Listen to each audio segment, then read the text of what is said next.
묵상할 말씀은 예레미야서 48장 11절부터 25절까지 말씀입니다. 11월 26일 월요일 말씀 예레미야 48장 11절부터 25절까지 한 말씀씩 나눠서 읽으십시다. 11절입니다. 모압은 예로부터 평안하고 포로도 되지 아니하였으므로 마치 수로의 그 짓기 위에 있고 이 그릇에서 저 그릇으로 옮기지 않음 같아서 그 맛이 남아있고 냄새가 변치 아니하였도다. 그러므로 나 여호와가 말하노라. 날이 이르리니 내가 그 그릇을 기울일 자를 보낼 것이라. 그들이 기울여서 그 그릇을 비게 하고 그 병들을 부수리니 이스라엘 집이 베델을 의뢰함으로 수치를 당한 것 같이 모압이 그못으로 인하여 수치를 당하리로다. 너희가 어찌하여 말하기를 우리는 용사요 전쟁의 맹사라 하느뇨. 만군의 여호와라 일컫는 왕이 이같이 말하노라. 모압이 황폐되었도다. 그 성읍들은 연기가 되어 올라가고 그 택한 청년들은 내려가서 살육을 당하니 모압의 재난이 가까웠고 그 고난이 속히 임하리로다. 그의 사면에 있는 모든 자여 그 이름을 아는 모든 자여 그를 위하여 탄식하여 말하기를 어찌하여 강한 막대기 아름다운 지팡이가 부러졌는고 할지니라. 이분의 거하는 나라 내 영광 자리에서 내려 내 마루에 앉으라. 모압을 파멸하는 자가 올라와서 너를 쳐서 내 요새를 하였음이로다. 아로엘에 거하는 여인이여 길 곁에 서서 지키며 도망하는 자와 피하는 자에게 일이 어찌 되었는가 물을 지어다. 모압이 피하여 수치를 받나니 너희는 욱하며 부르짖으며 아르논가에서 이르기를 모압이 황무하였다 할지어다. 심판이 평지에 임하였나니 곧 홀론과 야사와 메바악과 디본과 느보와 베티블라다임과 기라다임과 백가물과 벳무온과 그리온과 보스라와 모압 땅 원근 모든 승려로다. 모압의 뿔이 지켰고 함께요 그 팔이 부러졌도다. 여호와의 말이니라. 여러분 몇 번 말씀드린 것 같은데요. 그 팔레스타인 가나안 땅은 그 위에 갈릴리 바다 생각하시고요. 그 남쪽에 사해 바다가 있어요. 위에는 갈릴리, 사해. 갈릴리에는 여러분 아시는 대로 그 물이 늘 맑은 물이 많이 있다고 그러잖아요. 나중에 날 잡아서 성지순례 한번 가기로 하고. 그게 물이 맑아요. 근데 이제 그 위에 가면은 북쪽에 헬몬 산이라고 있습니다. 그 이제 산이 조금 북쪽이니까 그게 아마 좀 이래 눈도 많이 쌓이고. 근데 이 눈도 이제 세월이 가면서 정말 온난화가 있기는 있는 모양입니다. 제가 그 이제 캐나다에 가면은 그 만년설이 있는 산이 그 로키 산맥 있는데 그 밴프라고 하는데 가면 루이스 레이크가 있는데요. 그게 보면은 진짜 그 얼음이 그 이슬에 막 100m 이렇게 두껍다고 그러거든요. 근데 지금 보면은 그 여름에 가도 늘 하얗게 이렇게 눈이 있었는데 요즘은 막 이렇게 좀 눈이 많이 얇아진 것이 뒤에서 여기서 봐도 이렇게 보입니다. 그런 물들이 다 거기서 눈 녹은 물이 늘 그렇게 그 호수를 이루고 그런다네요.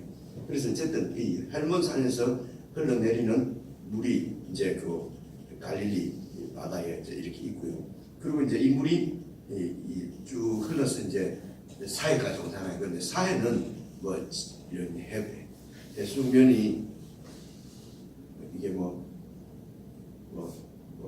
지하 해발 마이너스 아래로 몇 메다가 그렇대요. 그래서 이 사해에서는 물이 빠져나가지는 않는 거예요. 그래서 물이 안 빠져나가니까 죽은 바다가 됐다는 것이죠. 이런 걸 가지고 이제 설교할 때도 이렇게 갈릴리 바다처럼 자꾸 물을 흘려주면 살고 사해 바다처럼 바다가고 챙기기만 챙기고 안 내보내면은 죽는다. 사해 바다. 그는 이렇게 고기 이런 게 못 살거든요. 이렇게 하면 또 감동을 되게 받아요, 그죠? 갈릴리 바다처럼 흘려주면은 이런 데 자꾸 감도 말고 하나님 말씀을 잘 읽고 말씀 가운데서 진짜로 은혜를 누릴 수 있어야 된다는 게 제가 늘 하는 말씀은 그런 얘기들이 밖에 많이 있지 않습니까? 어쨌든 이렇게 그 갈릴리 바다와 사이바다를 이어주는 강이 요단강입니다. 이제 요단강을 이제 오른쪽에서 이 광야에서 요단강을 이렇게 건너면은 이제 팔레스틴 땅이거든요. 그래서 이 요단강 그러니까 이 동쪽으로 보면은 그 사해바다 그 옆으로 모압이 있어요. 모압이 있고요. 모압 바로 밑에는 에돔이라고 있습니다. 에돔은 그 에돔이 불다는 말이니까 이 다른 별명이 에돔이라는 거 들어보시잖아요, 그죠? 그래서 자손들 에스는 누군지 알겠죠? 야곱의 상동이 형 말입니다. 그러니까 그렇게 애굽 자손이 있는 에돔이 있고 모압이 있고 그 바로 위에는 그 암몬이 있어요. 암몬. 그래서 요단강 동쪽에 이제 이 광야 쪽에는 암몬, 모압, 에돔 이 정도가 있다. 이런 걸 뭐 지도를 가지고 막 이러면은요 우리가 무슨 지리학자도 아니고 또 한번 보고 잘 모릅니다. 그냥 요단강 옆으로 암몬, 모압, 에돔이 있고 이제 이 왼편의 가나안 땅에는 이제 밑에 유다가 있고 그 위에 이스라엘이 있었고 그 위에 시리아가 있고 그 위에 가면 이제 아수르 그 제국이 있었단 말이야. 강이 나오니까 메소포타미아 강이. 그리고 이 이제 유다 있는 산지가 헤스본 산지 뭐 이런 들어보셨잖아요, 그죠? 그 밑으로 내려가면 네게브라고 하는 그 남쪽 네게브의 뜻이 남쪽 부분 남향 이런 뜻이 네게브가 있고 네게브 밑으로 내려가면은 이제 그 나일강이 있고 애굽이 있어요. 요게 이제 그 당시에 하나님께서 택한 세계의 대표 그러니까 대표를 안 하고 뭐라고 그러죠? 샘플로 하나님이 딱 이렇게 취해가지고 그곳하고 왜냐하면 하나님이 세상의 모든 사람들이 다 하나님을 반역하고 배반하고 다 떠나갔으니까 그래서 이 사람들을 구원한다는 말은 하나님을 믿고 하나님을 의지하고 하나님께 돌아오게 하려고 하는 것이거든요. 그래서 인간들이 잘 돌아올 것 같으면 떠났겠습니까? 그렇습니다. 그래 인간들이 하나님을 떠난 것은 자기가 왕이 되고 자기가 하나님이 돼가지고 자기 멋대로 마음대로 살려고 떠난 거니까 미안합니다. 이놈들이 잘 돌아오지 않아요. 그래서 자 그중에서 샘플로 모델로 한 지역 한 민족을 딱 택해가지고 그곳에서 1500년 동안 하나님께서 이 샘플하고 계속 관계하시면서 하나님은 어떤 분이시고 백성들은 어떻게 살아야 될 것인가 하는 것을 이제 1500년의 역사를 쭉 기록을 해서 우리에게 주신 것입니다. 그래서 이런 모압의 이야기, 오늘은 모압 얘기인데요. 이런 모압 얘기가 또 우리에게 하나님의 백성들에게 하나님의 뜻을 알려주시려고 기록된 하나님의 말씀입니다. 그래 대략 이제 세계가 그 당시 하나님이 샘플로 뽑은 세계가 견본으로 뽑은 세계가 이제 이스라엘 민족이었고 그리고 그 민족이 살고 있는 주위 나라가 그렇게 말씀드린 대로 그 암몬, 모압, 에돔 그리고 위쪽에 가면은 이제 그 아수르가 나중에 바빌론에게 망하고 바빌론은 나중에 페르시아한테 망하고 페르시아는 알렉산더 헬라한테 망하거든요. 그리고 이 페르시아는 로마한테 망해. 그리고 예수님이 탄생하실 때가 로마가 이렇게 그 세계를 지배한다는 말은 그 지역을 지배한다 이런 말이 뭐 부산과 장류까지 지배한다는 것이 아니고 그때는 그게가 전 세계였어요. 그리고 이제 왼쪽으로는 위에 시리아, 이스라엘, 유다 나눠졌잖아요, 그죠? 그 밑으로는 이집트, 이제 그 오른편의 해변가로는 여러분 잘 아시는 대로 레셋이 있고요. 그리고 그 해변가에서 좀 위쪽으로는 시돈과 두로와 시돈, 지금 페니키아 지방입니다. 대략 이게 전부 세계 전체입니다. 그 전체인데 그래서 이 모든 세계의 역사가 강대국이 크면 한 나라가 커지면 또 다른 나라가 지고 이런 식으로 힘이 세상을 온 세계를 지배하는 것 같지만 그 모든 힘들을 그 세계의 역사를 사실은 주관하고 관장하시는 분은 하나님이다 하는 것을 계속 지금 예레미야에서 얘기하는 거예요. 그러니까 강대국에 의해서 온 세상 전 세계의 역사가 흘러가는 것 같지만은 그 아니고 하나님께서 강대국을 신기도 하시고 뽑기도 하시고 이렇게 하시는데 그렇게 역사를 주관하시고 돌리는 그 중심이 뭐냐면 하나님의 백성이 유다였다. 하는 걸 지금까지 우리가 계속 예레미야에서 보는 것입니다. 그리고 유다를 심판하시기 위해서 바벨론이 일어나서 유다를 심판합니다. 그리고 또 이 나라들은 전부 다 이 예루살렘, 유다를 모압이나 암몬이나 이런 나라가 조금 커지면은 또 옆에 나라를 공격하거든요. 그러니까 공격하면은 하나님께서 그 이스라엘을 지켜주시면은 공격이 실패로 끝나는 거예요.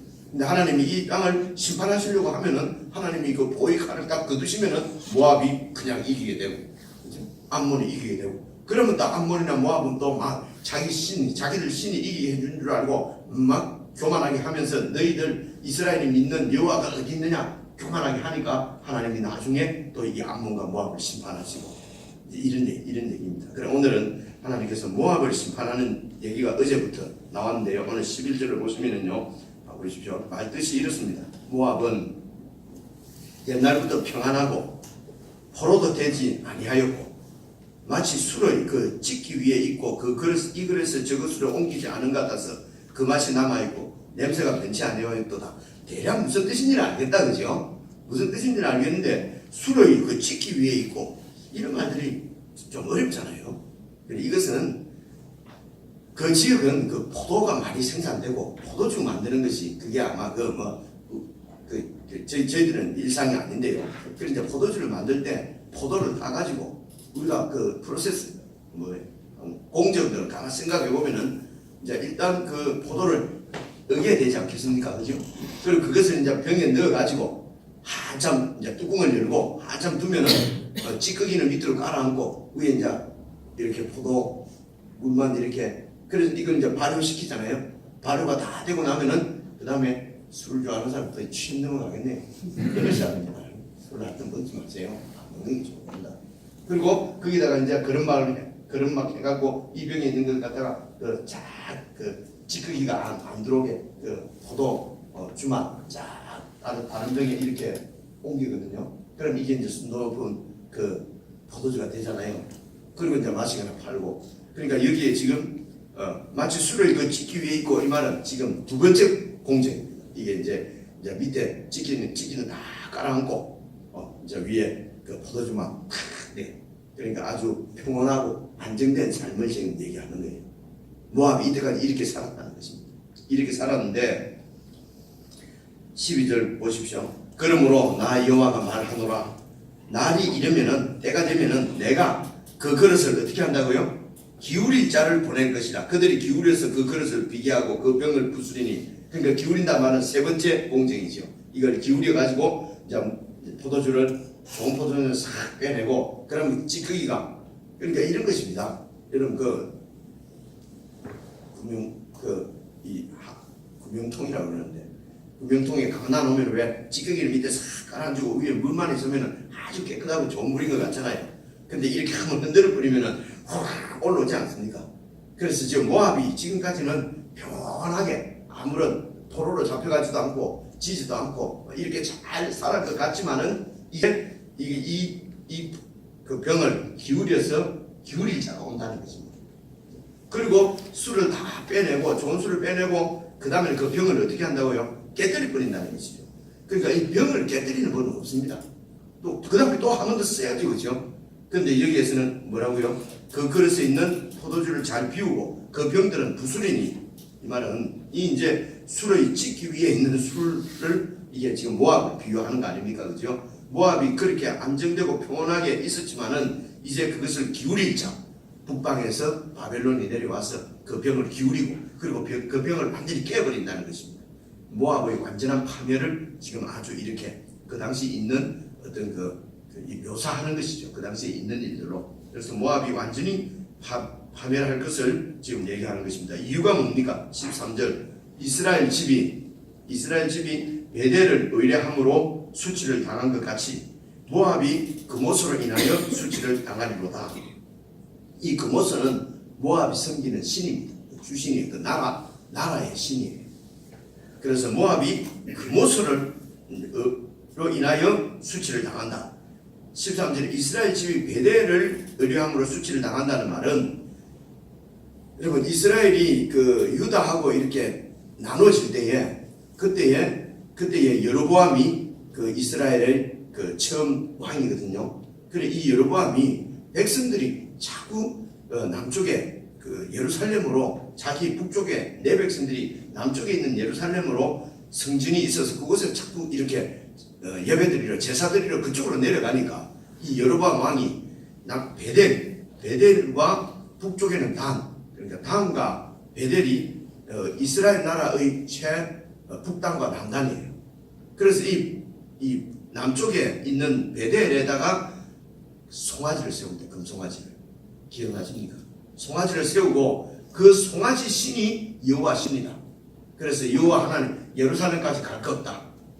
이곳에 이 송아지가 여호와 하나님이니까 여기다가 예배드리면 된다.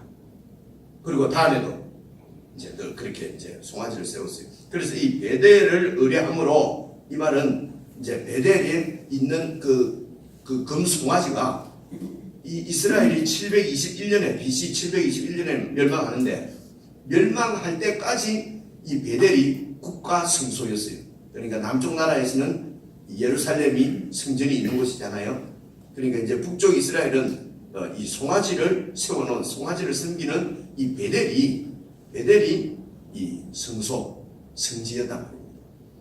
그래서 예루살렘이 베델에 있는 이 금송아지를 우상을 의뢰함으로 하나님을 의뢰하는 것이 아니고 다른 것을 의뢰한 것이죠. 그래서 수치를 당한다는 말은 완전히 멸망한 것을 얘기합니다. 멸망한 것처럼 모압도 금오스를 믿어서 수치를 당한다.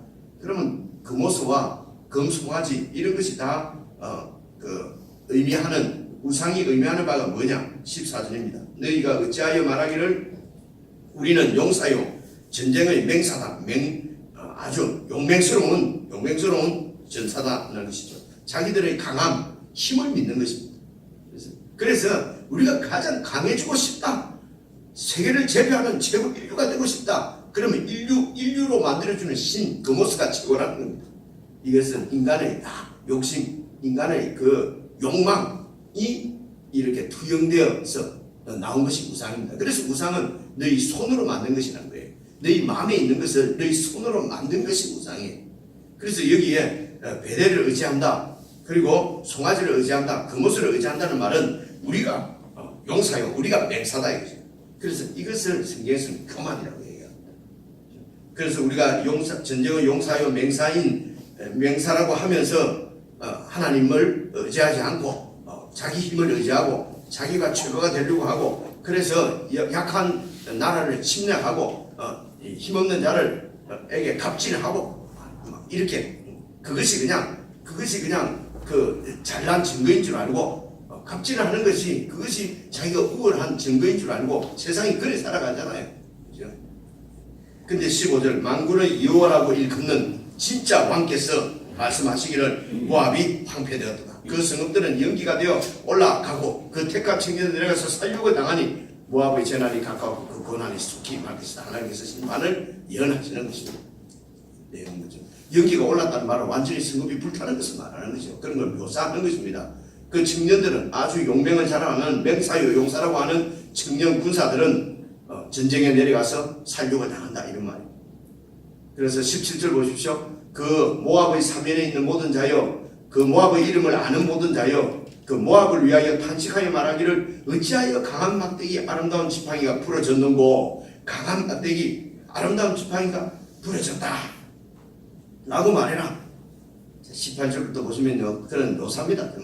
디본에 거하는 딸아 네 영광 자리에서 내려 메마른 데 앉으라. 이 디본이 모압의 수도입니다. 딱 보면 그렇지 않습니까? 그죠? 디본을 옛 수도예요. 그래서 디본이 아주 그 수도의 그 캐피탈 시티가 지금 서울이 얼마나 영광스럽습니까? 서울하고 이대도시 부산하고 차이가 막 엄청나거든요. 전부 다 서울로 가려고 난리지 않습니까? 그죠? 이런 것들을 잘 살펴보십시오. 그죠? 이제는 서울을 지나가지고 전부 그냥 뉴욕 가려고 난리고 그죠? 이런 욕망들이 우리들 가운데 있단 말입니다. 그래서 디본에 가는 따라 네 영광의 자리에서 내려와 메마른데 앉아라. 완전히 물도 없는 이런 목마른 곳에 앉으라. 모압을 파멸하는 자가 올라와서 너를 쳐서 네 요새를 파한다는 것입니다. 이미 그 앞으로 일어날 일을 일어난 것처럼 말씀하는 거죠. 19절 보십시오. 아로엘에 거하는 여인이여. 이 아로엘은 이제 이 아로엘은 북방 그 경계 국경 근처에 있는 도시라고 부릅니다. 그래서 아로엘에 거하는 여인이여 길 곁에 서서 지키며 도망하는 자와 피하는 자에게 일이 어찌 되었는가 물을지어다. 무슨 말인 것 같습니까? 전쟁에 지고 이래서 모압 백성들이 전부 이제 국경을 넘어서 도망가는 거예요. 피난 가는 거예요. 피난 가는 그 모압 백성들을 물어보란 말이죠. 왜 도망가냐? 왜 이래 도망가니? 이렇게 물어. 그러니까 모압이 완전히 지금 전쟁에 지고 멸망하는 것을 묘사하는 것이죠. 20절입니다. 모압이 피하여 수치를 받나니 너희는 곡하며 부르짖으며 아르논 가에서 이르기를 모압이 황무하였다 할지라. 아르논 가는 그 모압에 있는 중심 강 이름입니다. 우리는 지금 한강 같은 것이죠. 그래서 강가에서 모압이 황무했다 이렇게 할지어다. 21절 심판이 또 평지에도 임하였느니 곧 홀론과 야사웨 이건 전부 그것에 있는 성 이름입니다. 이렇게 성 이름은 전부 다 나열하는 이유는 모압 전체가 이렇게 완전히 황폐되고 황무되는 것을 지금 표현하는 것이죠. 그러면서 25절 모압의 뿔이 꺾였고 지켰고 뿔은 권세를 상징하는 거예요. 늘 이전부터 그러니까 모압의 그 권세가 지켰고 모압의 그 팔은 용맹 힘을 얘기하잖아요. 그래서 팔이 부러졌도다 여호와의 말이니라. 내용은 이렇습니다. 지금 모압의 멸망에 관한 묘사인데 여러분 이렇게 생각하시면 되겠습니다. 이게 앞부분에 크게 세 부분으로 나누어서 그렇게 묵상을 해보십시오.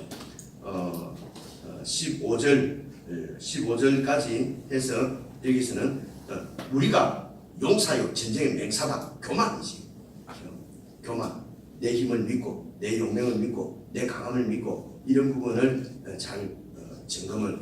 이 교만은 그 우리의 우월함에서 나오는 것입니다. 여러분 우월한 중에서 우리 교회의 우월함, 우리 가정의 우월함, 내가 많이 배우고 내가 똑똑하고 내가 영리하고 여러분 우리가 하나님을 믿는다고 하면서도 하나님을 믿는다고 하면서도 이렇게 하는 경우가 많아요. 하나님 내가 얼마나 똑똑합니까? 그래서 이렇게 계획을 세우고 이렇게 하려고 하는데 좀 도와주세요.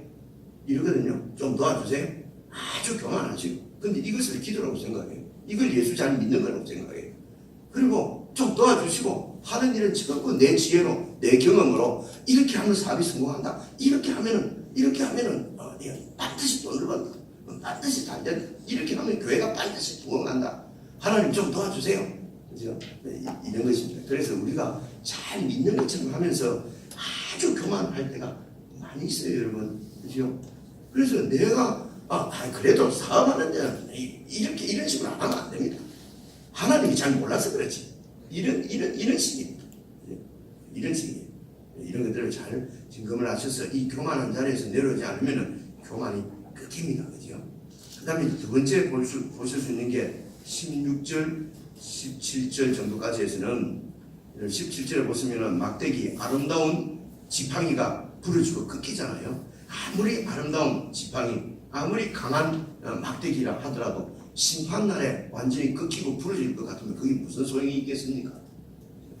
그래서 심판날에도 하나님의 마지막 심판날에도 부러지고 꺾이는 것이 아니라 하나님 앞에 들림받고 하나님 앞에 쓰임받는 그것이 뭐냐는 것입니다. 그렇죠? 그래서 하나님 없이 아름답고 강한 것 막 세우는 것은 결국은 멸망하고 꺾일 것입니다. 그렇지 않습니까? 그렇죠?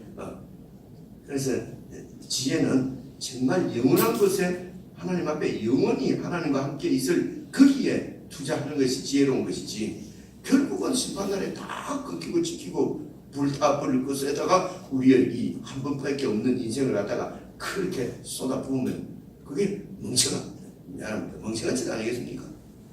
그래서 내가 어디에 전력을 투구하고 있는가? 이제 시간이 없고 이럴 때 무엇을 희생하는가? 바쁘면 예배부터 희생하잖아요.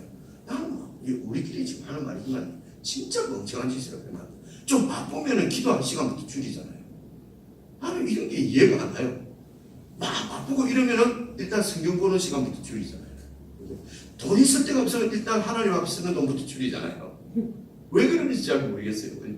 바쁘면은 일단 세상에서 지금 바쁜 어디 배우러 가는 거 하나를 줄이고 또 시간이 없으면 그죠? 또 시간이 없으면은 이렇게 다른 것 세상 일 이런 것들 불타버리는 일을 줄여야 되는데 우리는 시간이 없고 이러면은 일단은 하나님하고 관계되는 것부터 줄인단 말입니다. 왜 그런지 잘 모르겠어요. 이런 부분들 여러분 잘 한번 점검해 보시고 18절부터는요 25절까지는 18절이 이 키 센텐스인 것 같습니다. 밑에 보면 18절 밑에 너를 쳐서 네 요새를 파였음이로다. 우리가 이 세상에서 이 땅에서 여러분 요새는 만들지 말아야 합니다. 이 땅에서 요새가 있으면은요 예수님 하나님 잘 믿지 않습니다. 그 요새를 믿게 되거든요. 무슨 뜻인지 이해가 오시죠, 그죠? 이 땅에 요새가 있으면은 여러분 하나님 믿는다고 하면서도 하나님 믿는 것이 아니고 하나님 보고 자꾸 요새를 지켜주세요. 요새를 지켜주세요. 이러거든요. 그죠? 그래서 이 땅에는 여러분 요새가 없는 것 때문에 한탄하잖아요. 우리가 어쩌다가 나는 흙수저를 튀어나가지고 이것도 없고 저것도 없고 요새가 없어요. 내가 의지하고 믿고 믿을 게 없어요. 부모도 믿을 게 없고 배운 것도 없으면 믿을 거 없고 여러분 억지 불린 게 아닙니다. 이게 진짜 축복입니다. 이게 믿을 게 있어 놓으면요. 믿을 게 있어 놓으면 하나님 믿지 않아요. 교회도 폼으로 다니고 신앙도 액세서리로 다니지요. 믿지는 않습니다. 여러분 요새가 없어서 한탄스럽습니까? 오늘 묵상하시면서 기뻐하시기 바랍니다. 요새가 없다. 그죠? 별로 감동을 안 하는 것 같아서 들어갑니다. 개인적으로 한 세 부분 정도 이렇게 나누어서 한 10분 정도 개인적으로 묵상하고 기도하는 시간을 갖도록 하겠습니다.